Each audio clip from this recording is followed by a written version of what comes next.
going to talk about something that most of us know of, which is the aspiration for learning English that millions have in India.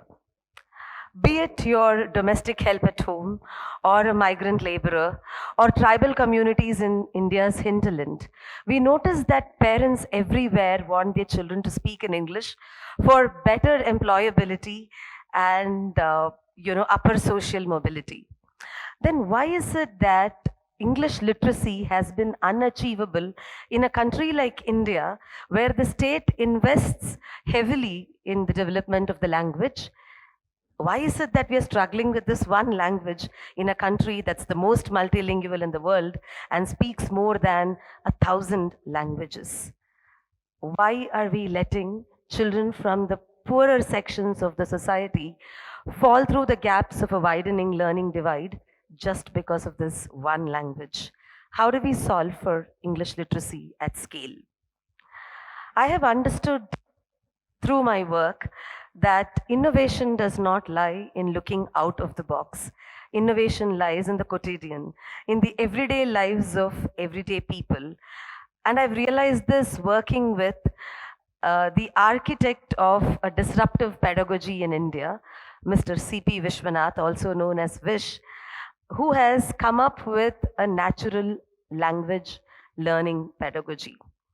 Working with his cohort of researchers, creative, innovators, as well as with teachers in schools across India for over a decade now, I have come to understand that we can solve for English literacy if we just become a little aware of our own life experiences. Let me, for instance, ask you all a question. How many of you can give me the word for preposition in the mother tongue that you speak, in the regional language that you speak? I'm sure most of us would not know the word for it. I speak Tamil as my mother tongue and I can speak Hindi fluently, but I do not know the word for preposition in either.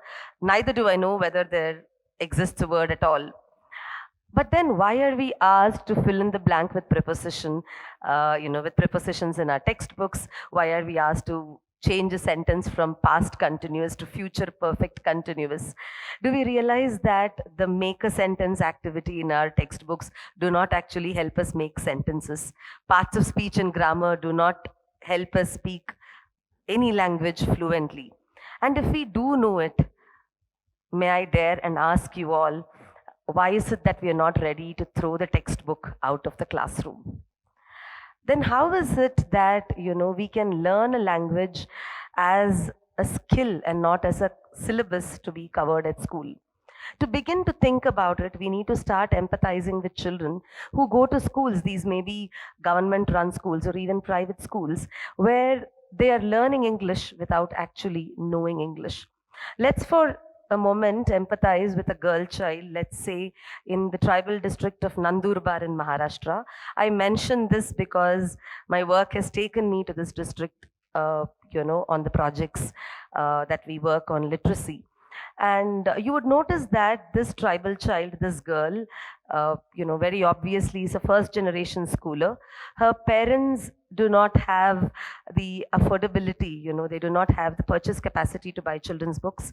This child goes to a school where the medium of instruction is a vernacular language and her mother tongue is a different tribal language, and a teacher who teaches English has very limited, skill sets in English.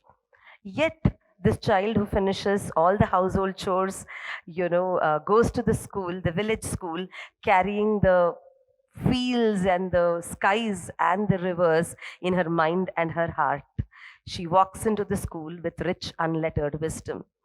But the school that teaches English through traditional, conventional processes, most of them inherited from monolingual countries from which this language came to us, make this child in exactly 12 years, when she graduates from school, feel like a failure just because she cannot speak this language.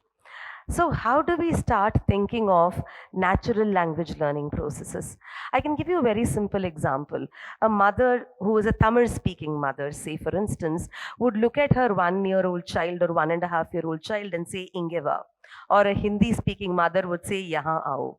Now, this child who does not understand the meaning of individual words still gets the import of the sentence because of the gestures. There is a need for us to focus on these non-verbal features of language acquisition. These are the features that actually help us learn any language, not just English.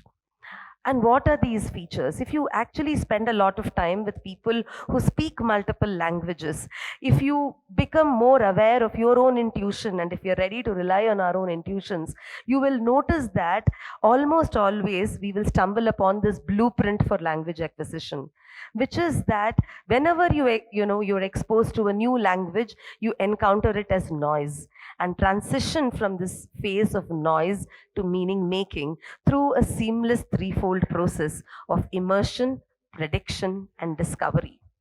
I'm going to give you an example of this. I visited a school in Mumbai about 5 years ago, where in a class, children were being introduced to this beautiful Panchatantra adaptation of the story about the foolish lion and the clever rabbit. This was a Karadi Path class where the audiobook was introduced. It was an audiobook adaptation of the story by children's writer Shobha Vishwanath, and narrated by the ace theatre actor Nasiruddin Shah, and set to music by three brothers and a violin. As expected, I noticed that when the audiobook was introduced to children, the children first paid attention to the soundscape, not to the words. Then they paid attention to the pictures. And even before they started reading the words, they knew the big picture. They knew what was happening in the story. And then these children were introduced to recorded videos of lively demonstrations of theatre actors performing the story. The children watched the mime and they started to mime along.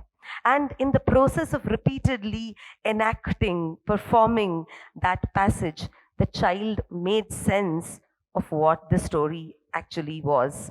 This is incredible because there was no grammar teaching, no word meanings were given, no synonyms, no questions asked.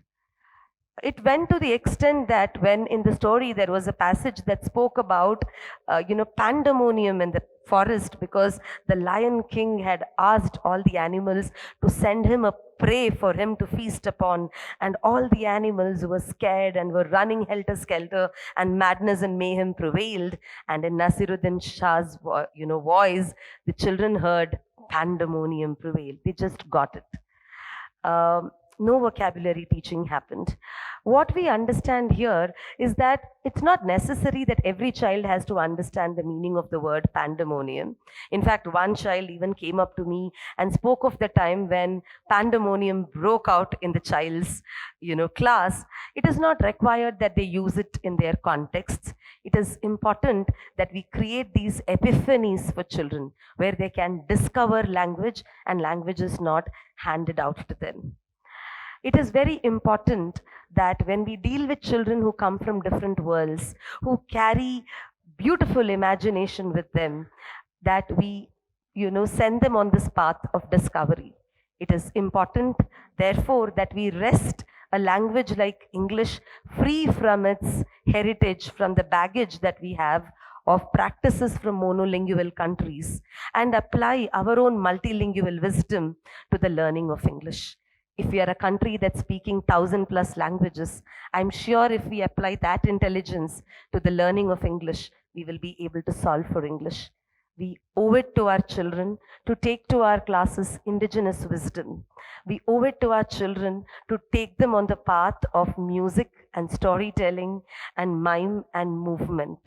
We owe it to our children to imagine bold transformations for English literacy. Thank you.